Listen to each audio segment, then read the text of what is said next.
atau satu bagian yang mungkin saya belum pernah menyampaikannya, tetapi saya merasa perlu menyampaikannya. Ada bagian-bagian dalam firman Tuhan yang perlu kita mengerti, yang perlu kita pahami, sekalipun nampaknya tidak berkaitan dengan hidup kita. Misalnya soal singleness ini, jangan sudah berpikir bahwa ini hanya untuk mereka yang terpanggil tidak menikah atau saudara yang masih single secara status, karena single itu sebenarnya bukan status. Lebih tepatnya single itu adalah satu keadaan, level, kondisi tertentu dalam diri seseorang. Jadi kalau misalnya satu topik tertentu bicara hal-hal yang kita anggap gak ada kaitannya, gak ada salahnya juga kita belajar. Misalnya dua kali pertemuan ke depan misalnya kita akan membahas misalnya mengenai perceraian dan pernikahan kembali menurut Alkitab. Bagaimana memandang perceraian dan pernikahan kembali. Nah, minggu depan kita membahas to become one. Bagaimana dua makhluk laki-laki dan perempuan diciptakan menjadi satu. Oh, itu hanya untuk mereka yang mau nikah, yang pacaran-pacaran. Betulan saya sudah menikah, sudah enggak berlaku, tidak. Dan banyak kasus dalam hidup ini sebenarnya bermula dari startnya yang salah, awalnya yang salah. Kalau engkau menikah tetapi diawali dengan start yang salah, dengan awal yang salah, kemungkinan besar perjalanan pernikahanmu juga bermasalah. Misalnya, engkau tidak mengerti prinsip-prinsip pernikahan sesuai dengan Alkitab. Engkau tidak mengerti cara menyelesaikan konflik. Engkau tidak mengerti memperlakukan pasanganmu. Engkau tidak mengerti peran-peran apa yang harus engkau ambil waktu engkau menikah. Dan banyak hal yang lain. Nah, kalau kita masih muda mungkin menjadi bekal bagi kita kalau belum menikah. Wah, satu kali nanti kalau aku menikah, aku tidak perlu melewati hal-hal seperti itu. Mungkin orang tuamu pernah mengalami masa-masa sulit dalam keluarga, di mana mungkin mengalami perceraian, konflik yang tiada akhir, saling melukai. Harusnya kalau misalnya engkau sudah mengerti hal tersebut, artinya engkau sudah belajar prinsip-prinsip kebenaran firman Tuhan. Bukan tidak ada, tapi bisa meminimalis area-area tersebut. Saya kira Tuhan mengizinkan kita hadir di keluarga yang tidak sempurna, punya tujuan. Supaya engkau bisa nanti memahami bahwa suamimu, istrimu tidak sempurna. Dan engkau kalau melihat suami atau istrimu tidak sempurna, tidak cepat-cepat berpikir bahwa itu bukan dari Tuhan. Kalau keluargamu terlalu sempurna, papamu terlalu sempurna, mamamu terlalu sempurna, gak ada salah sama sekali, perkawinannya sepertinya ideal sekali, kemungkinan besar kamu bisa cerai. Kenapa? Kamu lihat papamu yang begitu ideal, mamamu yang begitu ideal, ngelihat istri atau ngelihat suamimu sama sekali gak ideal. Wah, itu bisa bikin orang jadi patah arang. Waduh, lihat papaku penuh kasih, suka cium mama, suka peluk mama. Ya misalnya gitu ya, ini lihat suamiku kayak monster, buru-buru cium, buru-buru peluk, ngomong aja kayak halilintar di rumah. Nah, ini kalau seandainya Tuhan izinkan kau lahir di keluarga yang papa tidak sempurna, mama tidak sempurna, keluarga tampak berantem bahkan mungkin cerai atau mengalami broken home, saudara juga harus tetap mengucap syukur karena itu engkau nggak bisa ubah. Tapi itu membentuk dirimu menjadi pribadi yang kuat. Satu hari aku menikah, aku tidak boleh seperti mereka. Mereka sudah melewatinya, dan aku sudah melihat pedihnya penderitaan anak-anak gara-gara keluarga yang tidak harmonis. Aku tidak boleh melakukannya. Harusnya begitu. Jangan malah menyalahkan papa mama, membenci papa mama. Aku gini gara-gara papa mama. Aku begini gara-gara papa mama. Dikit-dikit salahin papa mama. Dikit-dikit salahin papa mama. Ada orang kan begitu. Ya papaku gak ideal. Papaku tuh otoriter. Papaku tuh gampangan. Mamaku tuh galak. Gampang kalau engkau belum jadi orang tua. Kau bisa bersikap begitu. Tapi nanti kalau udah jadi orang tua baru kau mengerti. Menjadi orang tua tidak sederhana. Nah, hari ini kita akan belajar satu topik yang saya ambil di Kejadian pasal 2 ayat 18. Kejadian 2 ayat 18, Tuhan Allah berfirman, tidak baik kalau manusia itu seorang diri saja. Aku akan menjadikan penolong baginya yang sepadan dengan dia. Ayat ini diambil dari Kejadian 2 ayat 18. Berarti proses penciptaan alam semesta dan proses penciptaan Adam sudah selesai. Penciptaan Adam itu pasal 1, 26, 27, ayat 27, 26, 28. Ayat 31 itu sudah dikatakan semua yang diciptakan sungguh amat baik. Nah, yang menarik dalam terjemahan versi King James, di sana diterjemahkan, and the Lord God said, it is not good that the man should be alone. Jadi terjemahan yang digunakan adalah should be alone, tidak single tapi alone. Nah, kata alone sendiri sebenarnya sedang mengarah kepada situasi di mana Adam seorang diri. Adam yang seorang diri ini adalah Adam yang sudah dikatakan dalam Kejadian pasal 1 ayat 31 sungguh amat baik. Nah, kondisi alone ini beda dengan kondisi single.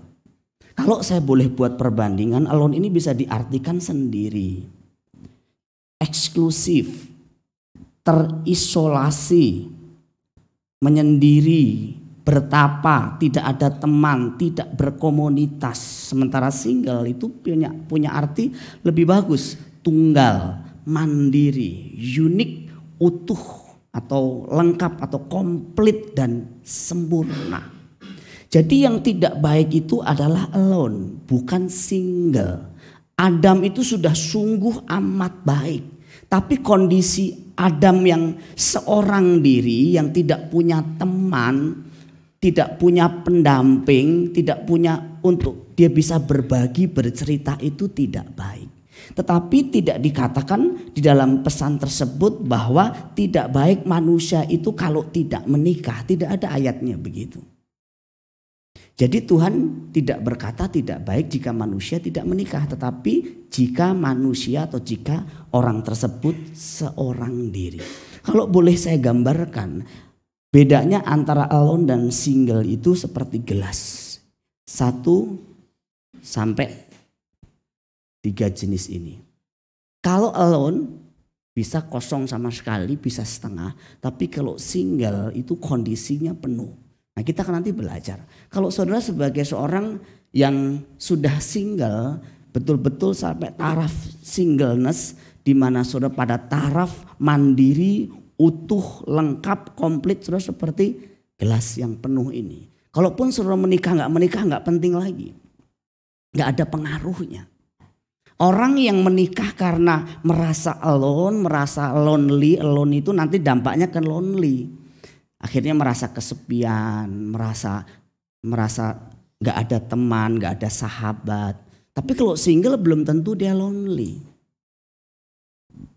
Nah, saudara, sekali lagi yang Tuhan katakan adalah kondisi tidak baik adalah kondisi single, bukan kondisi tidak menikah. Jadi sebelum Hawa diciptakan, waktu hanya Adam diciptakan, Allah mengatakan bahwa Adam, termasuk tentunya Adam, sungguh amat baik. Kejadian 1 ayat 31. Maka Allah melihat segala yang diciptakannya itu sungguh amat baik. Berarti termasuk Adam. Jadilah petang dan jadilah pagi, itulah hari ke-6 Allah menciptakan apa? Manusia salah satunya. Jadi kalau misalnya manusia salah satunya berarti termasuk Adam. Adam diciptakan sungguh amat baik. Kalau seseorang itu sudah diciptakan Allah sempurna, sangat amat baik, pernikahan tidak membuat orang menjadi lebih baik. Pernikahan tidak membuat seseorang menjadi lebih sempurna, tidak. Pernikahan itu melengkapi. Sama seperti kalau misalnya saya ngangkat benda ini. Saya sebenarnya bisa ngangkat ini, bisa nih. Tapi kalau saya ngangkatnya berdua sama Koko Hendri Akyong, ini akan lebih ringan. Tapi saya sudah bisa ngangkat sendiri. Saya bisa. Tapi kalau yang ngangkat ini misalnya Harry, pada waktu Harry baru kecelakaan. Saya merasa dia hanya merepotkan saya waktu ngangkat. Waktu dia mau ngangkat, adik. Nah, jadi repot kan saya gara-gara dia. Jadi Adam adalah seorang yang pada status single dan sudah sungguh amat baik, lengkap, unik, dan serupa dengan gambar Allah. Jadi sekali lagi tanpa Hawa, Adam sudah utuh, sudah lengkap, sudah komplit. Jadi kadang orang berpikir bahwa kalau belum punya pacar itu belum lengkap. Kalau belum menikah tuh belum lengkap. Nikah kalau nggak punya anak juga ngerasa belum lengkap. Nah pengertian-pengertian seperti ini mau kita singkirkan dulu. Jangan saudara nanti tuh mudah menilai orang hanya karena misalnya orang tuh nggak menikah dianggap mungkin dengan apa namanya penilaian-penilaian yang negatif pada orang tersebut. Atau orang nggak punya anak apalagi dengan budaya di Indonesia. Nah ini yang tentu kita nanti kalau sudah mengerti ini pandangan kita banyak berubah. Kehadiran Hawa adalah sebagai penolong bukan pelengkap apa yang masih kurang atau menjadi pengisi kekosongan Adam. Jadi dia penolong. Beberapa terjemahan menerjemahkan helper, penolong. Nah karena dia penolong fungsinya itu bisa ada bisa tidak. Penolong itu ibarat pembantu. Pembantu di rumah bisa ada, bisa tidak. Siapa yang setuju kalau pembantu bisa ada, bisa tidak? Saya tanya, nggak ada pembantu keluarga bisa jalan tidak? Nggak ada pembantu tetap bisa jalan. Tapi kalau sekarang tuh beda. Nggak ada pembantu nggak jalan. Nggak masak, nggak ngurus suami, nggak dandan. Nah seharusnya nggak ada pembantu nggak jadi masalah. Pembantu atau penolong itu hanya menolong. Ada yang berkata, saya dikirim satu khotbah, isinya itu dia bilang gini, makhluk yang paling lemah dan bodoh itu adalah pria. Diambil ayat ini, lihat pria itu butuh sekali penolong. Makhluk yang paling kuat itu perempuan, karena perempuan itu penolong. Nah tentu salah memahami demikian. Ya, pria walaupun tidak ada wanita tetap bisa berjalan sendiri. Tanpa wanita bisa. Paulus salah satunya, Yesus salah satunya. Orang-orang seperti Yesus, seperti Paulus dia tidak punya istri atau tidak punya pasangan dalam arti menikah, tetapi tidak merasa sendiri. Juga tidak kesepian. Kemanapun pergi Yesus selalu ditemani oleh murid-muridnya. Oleh orang-orang di sekelilingnya. Dia ketemu dengan orang, dia bangun hubungan dengan orang. Nah yang jadi masalah kalau misalnya orang tidak menikah, tidak punya teman.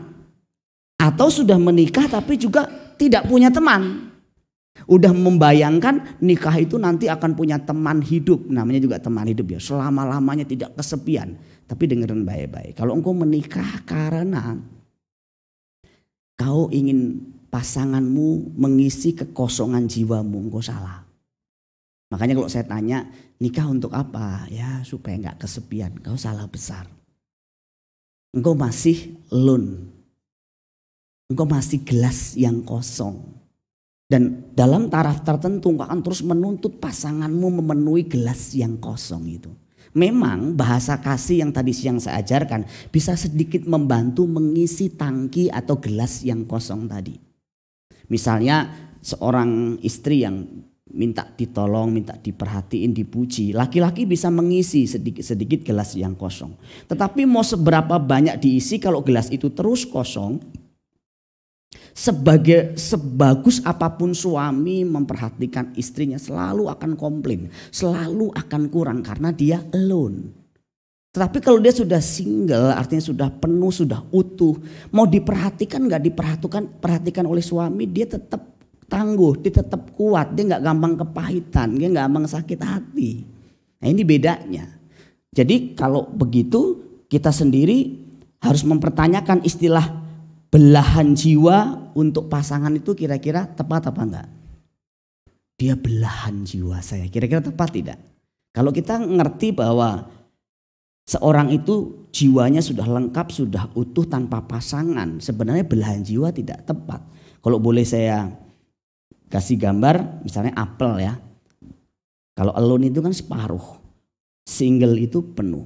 Kalau menikah itu separuh apel sama separuh apel dijadiin satu atau apel satu sama apel satu jadi satu. Kira-kira yang mana? Yang betul yang mana? Kalau yang setengah ini disebut belahan jiwa, separuh single nggak utuh, artinya alone sama alone ketemu. Apa yang terjadi? Seumur hidupnya akan terus saling menuntut. Tetapi pernikahan itu harus single utuh, atau seorang laki-laki single dan seorang perempuan single ketemu. Seorang yang lengkap, utuh, komplit, mandiri ketemu dengan seorang yang lengkap, utuh, komplit, mandiri. Bahagia keluarga itu.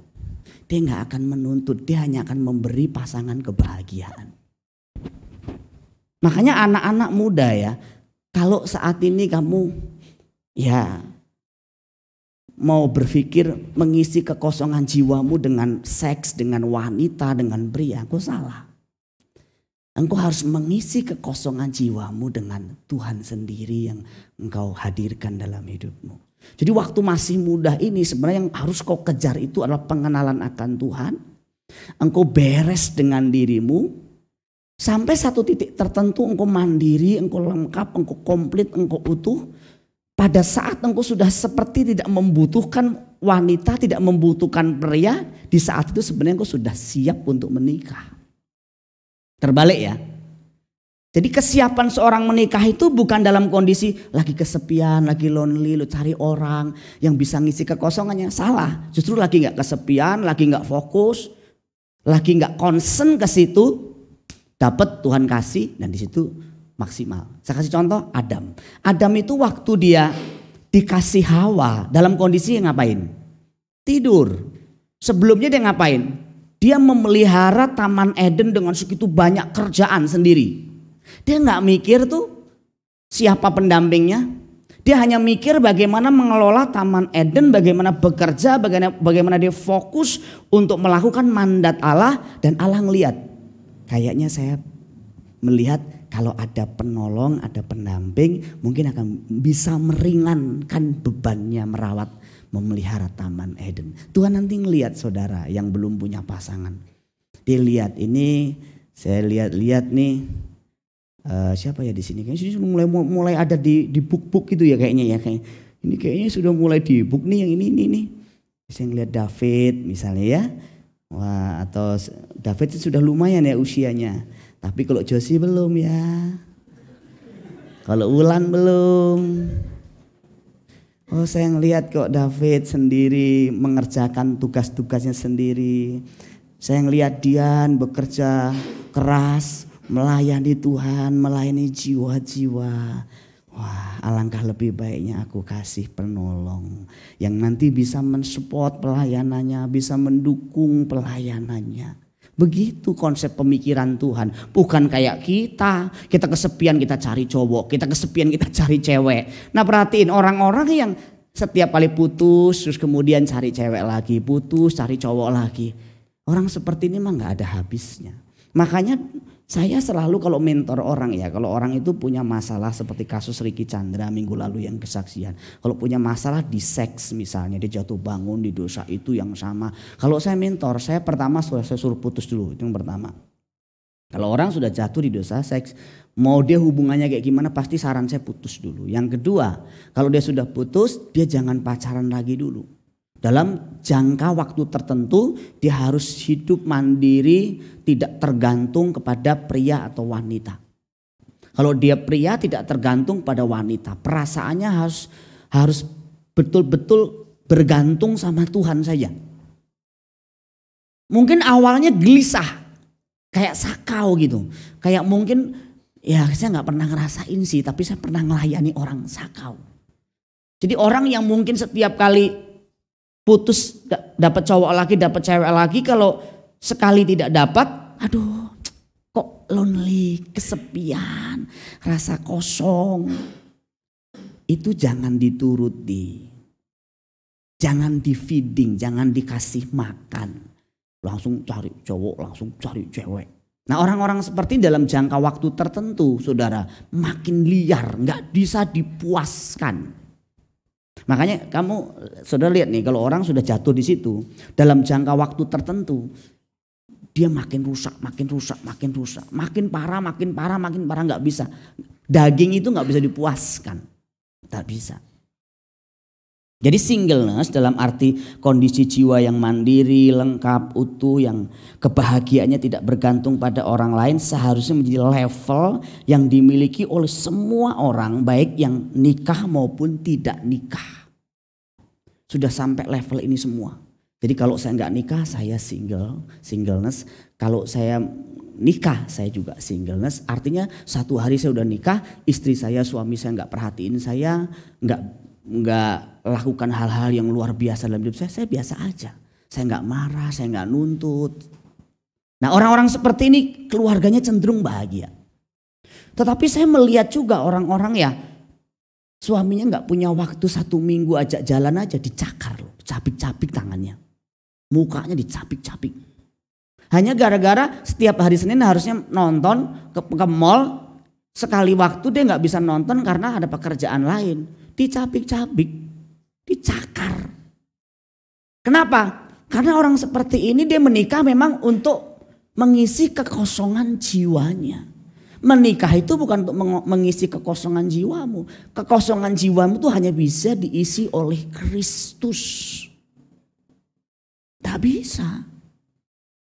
Mau kamu isi dengan bagaimanapun caranya, kau tidak bisa isi. Makanya kalaupun kalian misalnya nanti menikah, tetapi fase ini singleness belum sampai tahap ini, waduh, itu akan saling menuntut terus, konflik terus. Yang ada marah-marah terus, suaminya nggak boleh pergi kemana-mana, olahraga nggak boleh, ketemu temen nggak boleh, diawasi terus, pulang telat sedikit marah. Sebaliknya istrinya nggak boleh, media sosial aja nggak boleh, jalan keluar nggak boleh, ke mall sendiri nggak boleh. Kayaknya perasaan takut terus. Sedikit ada satu yang kurang saja ngamuk, marah luar biasa. Kau belum siap menikah sebenarnya kalau kau begitu. Kau belum dewasa. Jadi kalau yang mau nikah, engkau dewasa dulu, ya. Jangan menikah untuk pasanganmu memenuhi jiwamu yang kosong. Jangan. Menikah harus punya prinsip, aku nikah, aku bikin dia bahagia nanti. Gimana mau bikin bahagia orang kamu nuntut dibahagiakan? Kalau dia nama Yos nanti nikah, kalau nikah ya semoga sih nikah ya Yos ya. Yos hanya berpikir, aku akan membahagiakan dia. Entah dia bisa membahagiakan aku atau tidak penting bagiku. Kehadiranku bisa membuat dia lebih bahagia. Jangan nanti kalau aku nikah sama dia pasti aku bahagia. Terbalik, kalau aku nikah sama dia, saya pastikan dia bahagia. Bukan di syair puisi, tetapi di komitmen. Sama, Dian juga begitu. Kalau aku nikah sama Yos nanti, aku pastikan Yos akan bahagia. Ada yang merawat dia. Ada yang menyetrikakan bajunya. Ada yang menyiapkan kopi pagi hari. Ada yang mijitin kalau dia capek. Ada teman yang ngobrol. Walaupun belum tentu itu terjadi nanti. Tetapi komitmen dari awal begitu. Jangan terbalik. Kalau aku nanti nikah sama Yos, aku pasti bahagia. Aku tidak kesepian lagi. Aku temu dengan pria yang ganteng. Pria yang memenuhi harapan-harapanku. Jadi kok Dian nanti kamu akan justru sakit hati.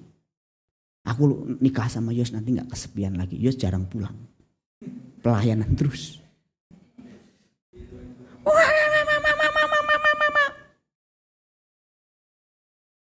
Kalau taraf itu Paulus berkata, makanya Paulus berkatakan, kalau boleh milih nih, boleh kasih saran nih, kalian semua tuh harus seperti aku nih, gak nikah, single. Kalau aku gak nikah, aku bebas melayani tanpa ikatan. Orang kalau melayani punya keluarga kan mikirin keluarga, mikirin istri, mikirin anak.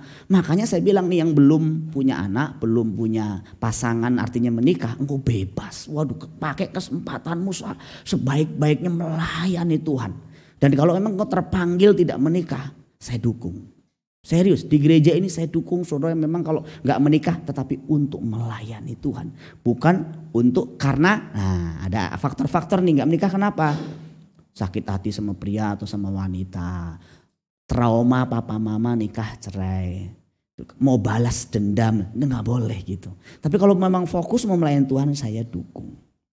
Jadi pernikahan seharusnya perpaduan dua orang single, yaitu satu laki-laki single dan satu perempuan single, mandiri, utuh, lengkap. Nah kalau begini nikah itu luar biasa. Pernikahan pasti langgeng, pernikahan pasti bahagia. Tapi kalau nikahnya tadi adalah setengah-setengah, gelas paruh sama gelas paruh, wah, siap-siap saja.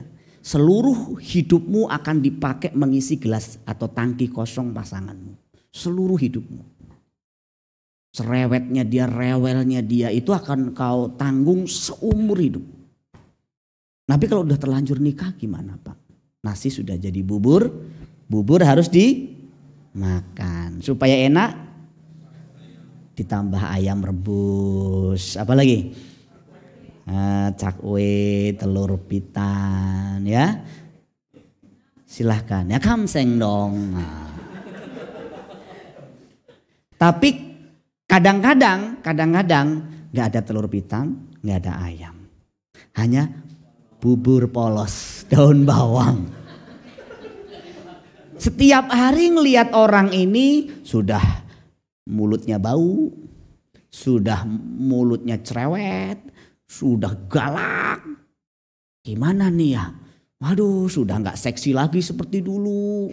Macam-macam nih. Dulu waktu nikah masih seksi, masih wangi, suka gosok gigi gitu ya. Sekarang kentut sembarangan, ngomongnya galak.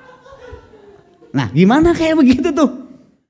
Tetap nasi sudah jadi bubur. Bubur harus dimakan. Sampai kapan? Sampai habis buburnya. Jadi berbahagialah saudara yang belum terlanjur menikah. Lebih baik engkau tidak menikah tapi engkau salah menikah. Menikah adalah menentukan neraka dan surgamu di dunia. Lalu puji Tuhan deh aku belum nikah. Wah, tapi kayaknya pacarku ini kayaknya sih sudah single nih, sudah level singleness. Belum tentu. Kamu tahu aja di media sosial.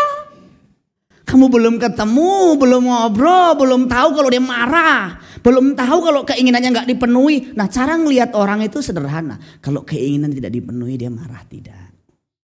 Sederhana. Kalau keinginan sekecil apapun itu gak dipenuhi dan kemudian dia ngamuk, dia marah. Dia masih kosong. Dia suka masih nuntut gak? Nuntut ditemenin, nuntut ini, nuntut ini, nuntut ini. Tipe orang yang nuntut, tipe yang masih kosong.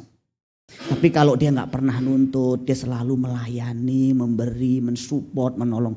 Kau paling bahagia di dunia ini. Kau kalau dapat wanita, dapat pria seperti itu, kau paling bahagia. Ya, saya kira Ranti bahagia dapat Marno ya. Oh. Bahaya sekali orang yang menikah untuk mengusir rasa kesepian atau lonely. Karena mereka ini seperti gelas kosong yang akan terus menuntut untuk diisi oleh pasangannya. Ibarat vacuum cleaner, dia akan nyedot terus. Kalau bisa semuanya disedot. Makanya lihat setelah pria menikah mukanya kayak disedot.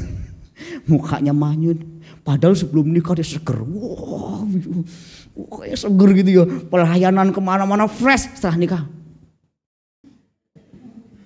Kenapa? Nggak apa-apa. Nah makanya dengerin ya ibu-ibu.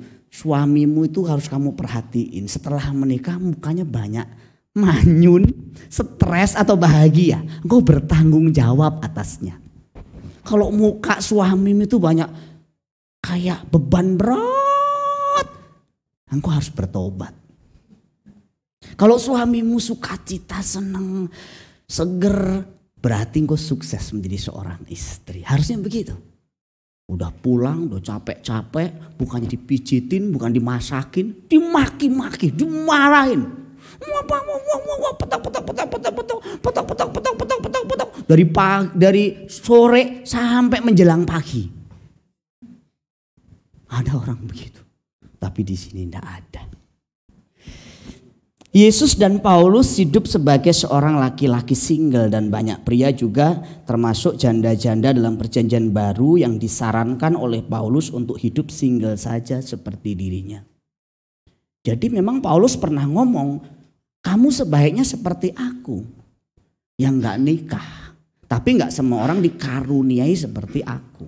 Janda-janda yang sudah menikah dan suami meninggal sudah nggak usah kawin lagi. Tetapi kalau dari antara janda-janda ini memang tidak tahan hawa nafsu, ya nggak apa-apa nikah lagi. Jadi kalau misalnya mama kita, omah kita, opah kita sudah janda atau sudah duda, kemudian umurnya sudah di atas 50 tapi masih genit, masih pengen kawin lagi, bagaimana? Sarankan dia menikah lagi. Serius, karena ada orang yang sudah umur 60-70 tahun tapi masih genit. Masih genit juga, karena masih kosong. Gelasnya masih kosong. Jadi kalau dia nikah lagi boleh, enggak apa-apa. Ayo kalau mami mau nikah lagi enggak apa-apa. Walaupun nanti resikonya lebih besar juga. Kenapa? Karena setelah usia 50 tahun menikah, kebahagiaannya di mana? Saya mau tanya, kebahagiaannya apa coba? Seks mungkin sudah nggak bisa menikmati lagi. Teman belum tentu dia jadi teman yang nolong, malah dia stroke. Jadi dia ngerawat itu, dia harus rawat itu suaminya yang sudah 70 tahun baru nikah 2 hari langsung gedebuk di kamar mandi. Ya kalau meninggal dunia sih puji Tuhan langsung, nih stroke. Au. Dia bersihin. Maaf ya, pupnya dibersihin. Jadi mulai hari itu dia memiliki tugas yang baru. Coba kalau dia nggak nikah, dia bebas. Bisa jalan-jalan, bisa pelayanan, bisa melakukan apa saja. Tapi sejak dia menikah, suaminya juga tiba-tiba stroke. Waduh. Ada seorang ya yang saya kenal dulu pernah menikah tapi nggak punya anak, umur juga sudah sekitar mungkin 40 lebih. Saya bilang, Ci, kalau saran saya gak usah nikah lagi. Tapi melayani Tuhan, Ci. Harus melayani Tuhan. Melayani Tuhan tuh mengisi bejana yang kosong dalam hidup kita. Ingat, bejana kosong dalam hidup kita ini hanya bisa dipakai ketika kita melayani Tuhan, bersekutu dengan Tuhan. Makanya kita diciptakan untuk melayani Tuhan. Kok yang tidak melayani Tuhan, saya pastikan jiwamu kosong. Saya pastikan itu. Kosong pasti, ada satu yang kurang dalam dirimu. Karena engkau diciptakan untuk melayani Tuhan. Waktu engkau tidak melayani Tuhan, ada yang kosong. 1 Korintus pasal 7 ayat 1-3 dikatakan, dan sekarang tentang hal-hal yang kamu tuliskan kepadaku adalah baik bagi laki-laki kalau ia tidak kawin. Baik loh, termasuk untuk perempuan berarti adalah baik bagi laki-laki kalau ia tidak kawin. Jadi baik sebenarnya, bukan tidak baik. Tapi di sini kok saya nggak menangkap sinyal-sinyal ada yang seperti ini ya. Dulu sih Koko Akyong ada sinyal-sinyal tapi sudah dibatalkan.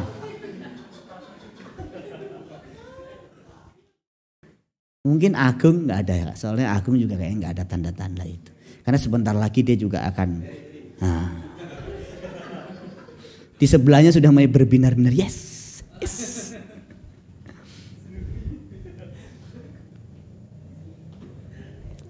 Sebelahnya nggak tahu ya, masa nggak tahu di sebelahnya Agung gimana sih? Dia sudah yes. Tetapi mengingat bahaya percabulan, dengerin, mengingat bahaya percabulan, baiklah setiap laki-laki mempunyai istrinya sendiri dan setiap perempuan mempunyai suaminya sendiri. Tapi kalau orang tidak masalah di situ dan nggak jatuh di situ, nggak masalah, nggak nikah nggak masalah. Memang dia nggak punya wilayah lemah di situ, nggak masalah. Dan dia juga sudah menang di area itu, nggak masalah.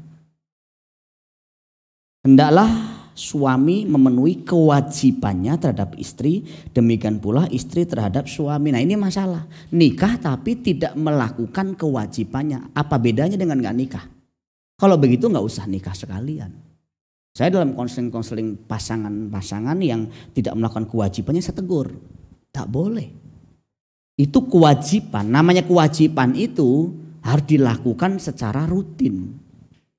Karena itulah gunanya laki-laki menikah, gunanya perempuan menikah. Salah satu gunanya di situ. Kalau itu tidak berjalan dengan normal, masalah muncul. Apa tuh kewajibannya? Ya saudara yang sudah menikah pasti tahu, yang belum nikah nggak usah dibayangin.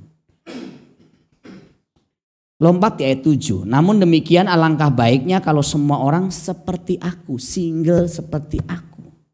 Tetapi setiap orang menerima dari Allah karunia-Nya yang khas. Yang seorang karunia ini, yang lain karunia itu. Jadi karunia orang seseorang tidak menikah itu bisa karunia. Gak semua orang bisa itu. Dalam satu gereja belum tentu satu orang. Belum tentu. Tetapi juga gak semua orang yang gak nikah itu karunia. Tadi ada faktor-faktor lain. Ya saya gak sebut nama, satu kali saya ngobrol. Dia seorang yang akhirnya bekerja sebagai suster. Dan saya tanya, Sus, dulu kenapa jadi suster? Panggilan ya Sus? Oh ya, saya punya panggilan untuk melayani jiwa-jiwa tidak menikah. Wah, dalam hati saya luar biasa ya. Ada orang seperti ini luar biasa. Tetapi ini versi dia. Waktu saya dengar dari adiknya berbeda lagi. Oh enggak, dia dulu pernah patah hati. Karena dia patah hati, kemudian dia merasa semua laki-laki itu jahat. Karena semua laki-laki jahat, akhirnya dia nggak mau nikah. Apapun Tuhan bisa pakai, termasuk patah hati untuk tidak menikah, asal dipakai sisa hidupnya tidak menikah itu untuk melayani Tuhan. Kalau tidak, saya sarankan jangan. Jangan, karena hidupmu nanti tidak akan berguna. Kalau engkau pakai untuk melayani Tuhan, wow, engkau akan menjadi orang yang luar biasa. Jadi Paulus mengatakan demikian, karunia. Namanya karunia nggak semua dikaruniai. Tetapi kepada orang-orang yang tidak kawin dan kepada janda-janda aku anjurkan supaya baiklah mereka tinggal dalam keadaan seperti aku. Yang nggak kawin, yang janda seperti aku aja. Nggak usah nikah, kita habis-habisan melayani Tuhan saja. Nah ini sulit dipahami bagi orang yang punya nilai-nilai dunia di mana orang harus kawin, harus nikah, harus punya anak. Nikah pun harus punya anak, nggak punya anak boleh nikah lagi. Itu nilai dunia, nilai kekristenan, nilai firman Tuhan tidak begitu. Ya memang saya tidak punya karunia ini. Kenapa? Buktinya apa? Punya anak 2, berarti saya tidak punya karunia ini. Apakah pastor punya karunia ini? Belum tentu juga. Bisa juga karena kewajiban atau standar yang ditetapkan oleh organisasi, oleh gereja untuk tidak boleh menikah. Seandainya mereka diizinkan menikah seperti karismatik, seperti GBI, kemungkinan besar mereka menikah. Dulu waktu saya bilang, Ma, aku nggak nikah ya. Aku nggak nikah. Aku jadi hamba Tuhan ya. Langsung mama saya nangis. Waduh, nggak punya keturunan nanti anakku. Tapi saya ceritakan, enggak, saya ini pendeta, bukan pastor Katolik, pendeta GBI. Jadi pendeta GBI itu menikah, punya anak, nggak masalah. Tapi kalau pendeta kemudian nggak menikah, apalagi dia perempuan, orang suka ngomong sesuatu yang nggak enak di telinga. Kok dia nggak nikah sih? Kok nggak nikah sih? Bagaimana bisa nolong orang yang nikah?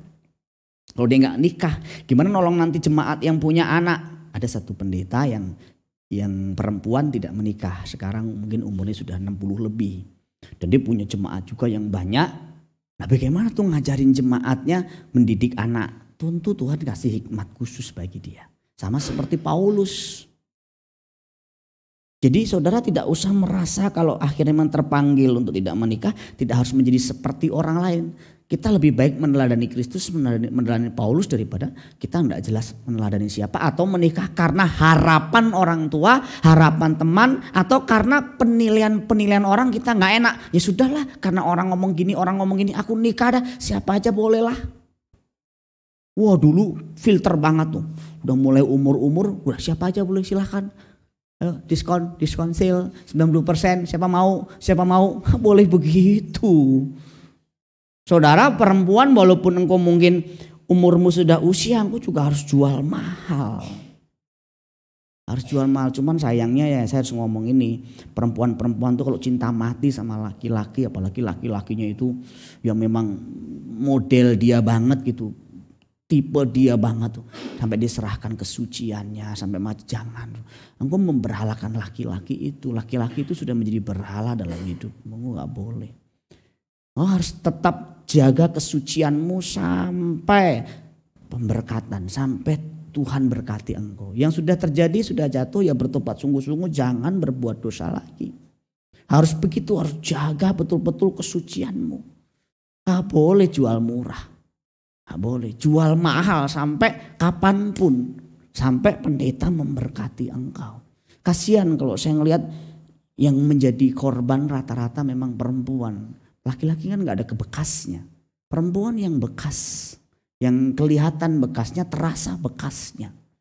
Makanya perempuan-perempuan kau tidak boleh menyerahkan kesucianmu, nilai harga dirimu demi laki-laki itu. Kau harus ngomong, kalau kau mencintai aku, kalau kau sayang sama aku, tunggu kita sampai nikah. Ya, nikahnya juga nggak lama lagi, aku pasti nikahin kamu lah. Udahlah DP dulu, DP dulu. Emangnya beli apa? Beli sapi apa? Nggak ada DP-DP, macam-macam gue tampar lo. Saya ajarin tuh yang perempuan-perempuan agak galak. Single tidak selalu berarti sendirian atau alone. Dan sendirian juga terkadang tidak sama juga dengan kesepian atau lonely. Misalnya Yesus kadang-kadang sendiri. Ada saatnya di mana dia doa sendiri. Bersama Bapa di surga sendiri saja. Nah perhatiin baik-baik. Ciri orang yang sudah melewati fase menang dari kesendirian adalah dia bisa sendiri tanpa merasa gelisah. Ini anak-anak muda nih ya, maunya rame terus, maunya ketemu temen terus, kayak cacing kepanasan di rumah sebentar. Di sini nggak ada ya? Nggak ada semua. Kayak di sini baik-baik semua kayaknya nih. Muka-mukanya nggak ada yang dosa semua kok lihatnya. Mukanya tuh muka yang sudah menang semua kayaknya. Nyindir maksud saya itu. Saudara di rumah baca Alkitab 5 menit aja kayak pantat panas.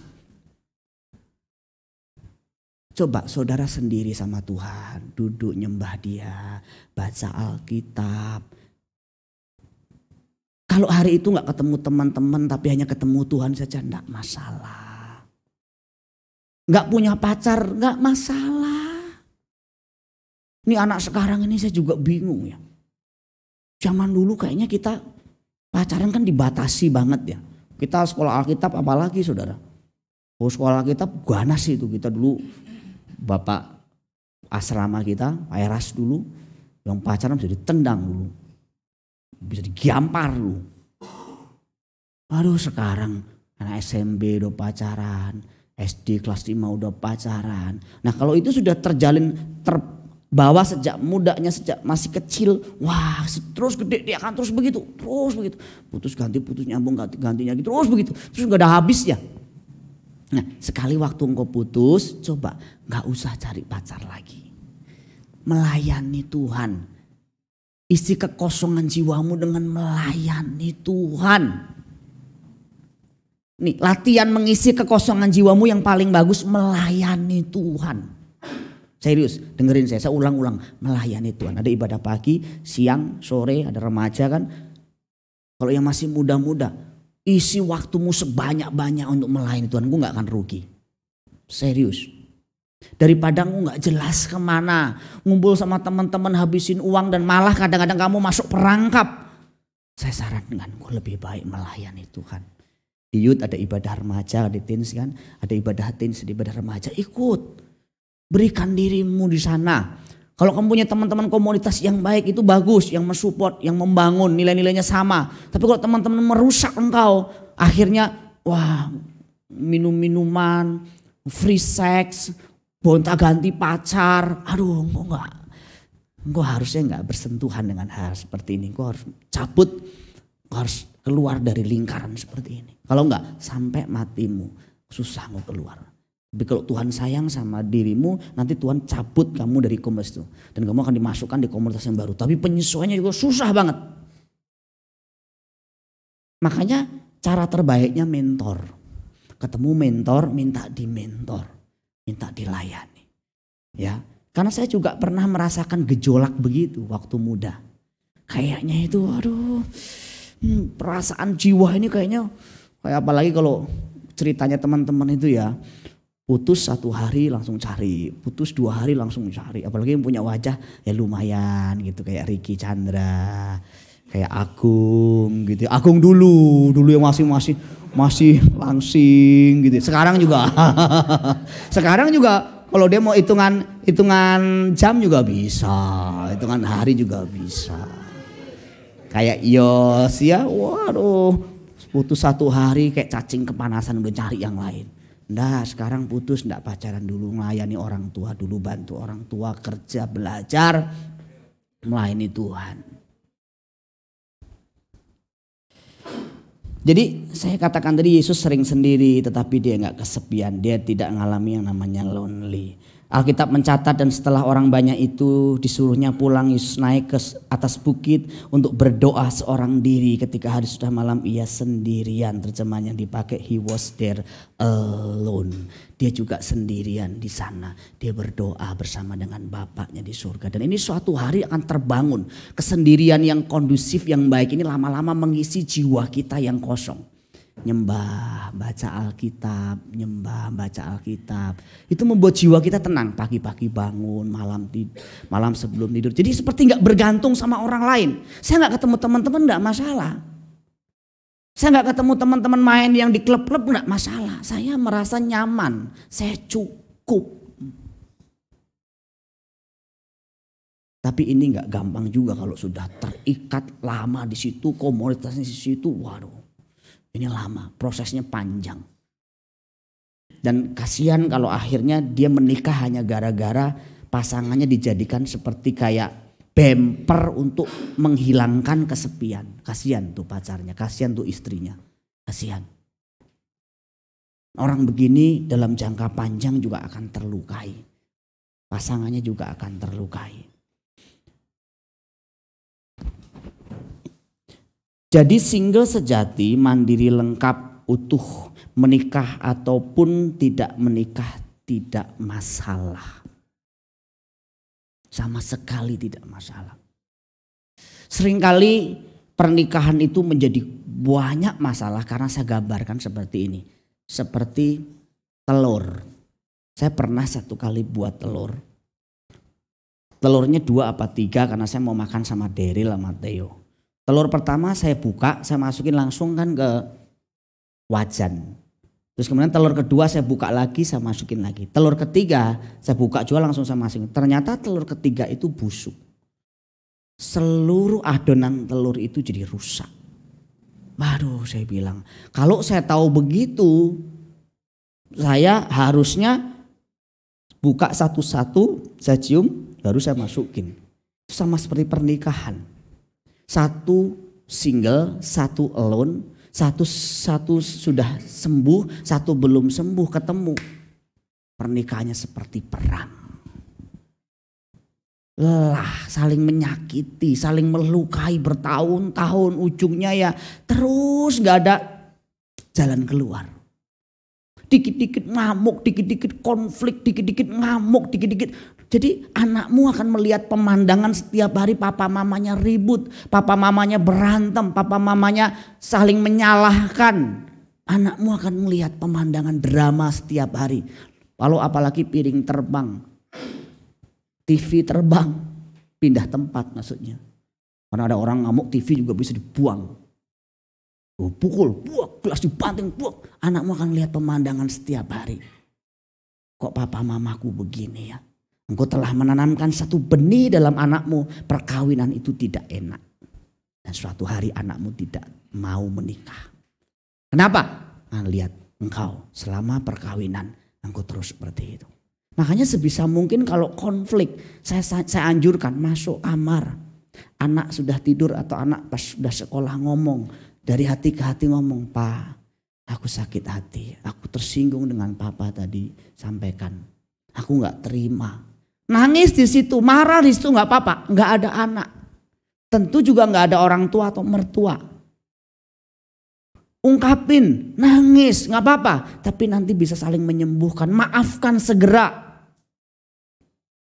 Nah ini saudara harus tahu nih perbedaan pria wanita ya. Kadang pria berpikir dia sudah berbuat sesuatu, misalnya dia melakukan, misalnya melukai istrinya. Misalnya selama menikah 5 tahun. 5 tahun itu dia terus berbuat salah. 1 kali dia bertobat.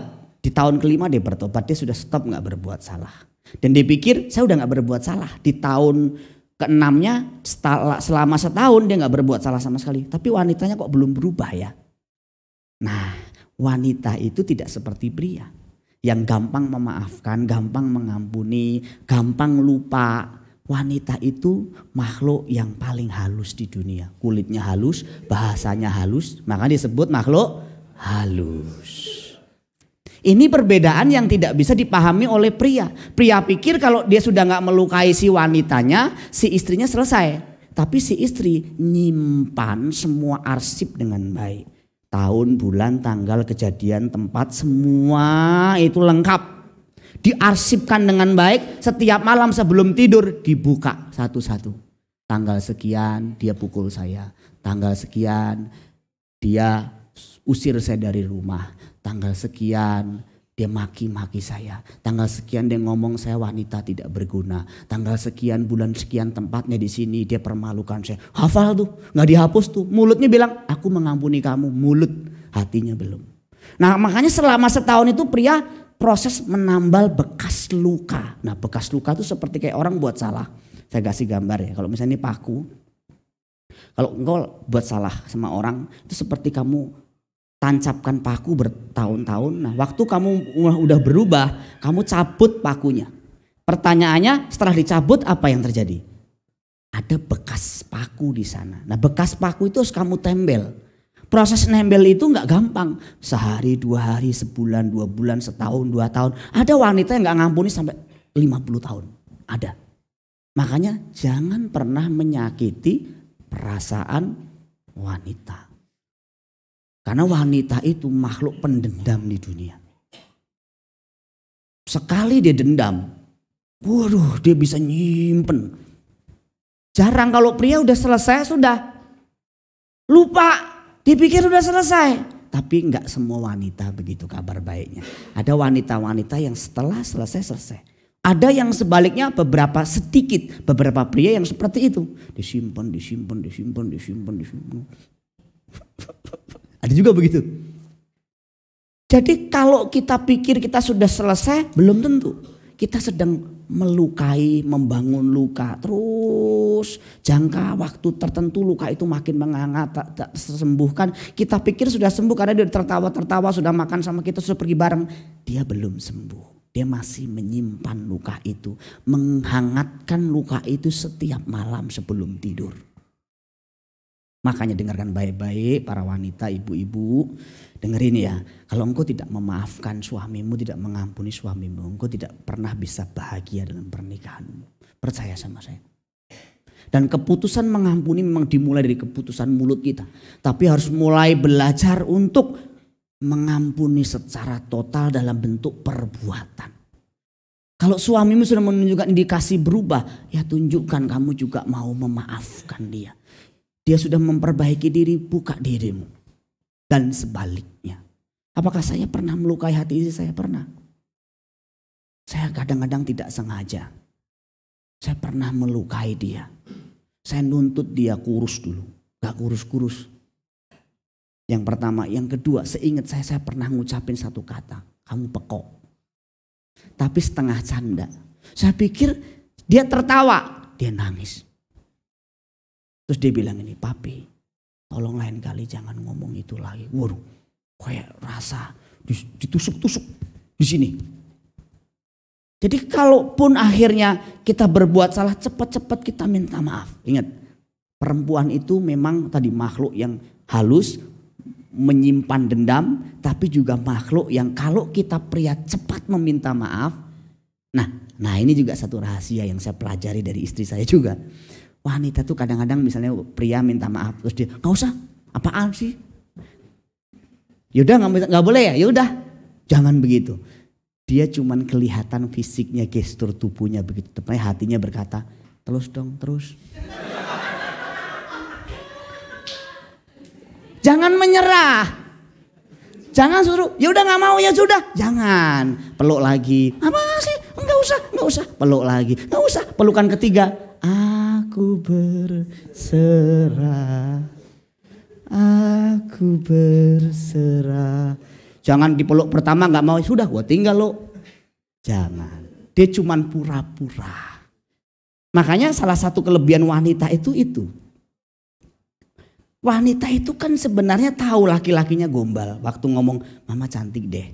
Walaupun itu gombal, wanita itu selalu pengen digombalin. Dipuji, dinilai baik, diangkat-angkat. Memang suka. Mami cantik deh. Mami kalau pakai itu tuh pas. Dia besok pakai terus. 1 bulan dipakai terus. Sekali lihat istrimu pakai baju dan kamu puji, mami kalau pakai baju ini cantik deh, dia akan pakai terus walaupun 1 bulan. Kalau sekali dia masak kue tiaw dan ternyata kue tiawnya itu enak atau nggak enak, terus kamu puji, mami masakan mami enak bener, dia akan masak itu, terus akan masak itu, sampai ngondek dia akan masak itu. Kayaknya Ranti pinter makan masak nasi goreng ya Ranti ya, kata Marno ya. Oh Marno kan cerita, wah loh Ranti bikin nasi gorengnya hebat bener. Kalau lagi hangat bisa dimakan kak. Tapi kalau udah siang lain rasanya.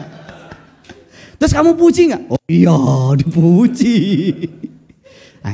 Perempuan suka dipuji. Saya kira saya memang belum selesai, tapi saya kira sebatas ini dulu yang saya sampaikan, waktu sudah mengejar saya. Kiranya ini bisa menjadi sedikit bekal buat kita sekalian. Amin.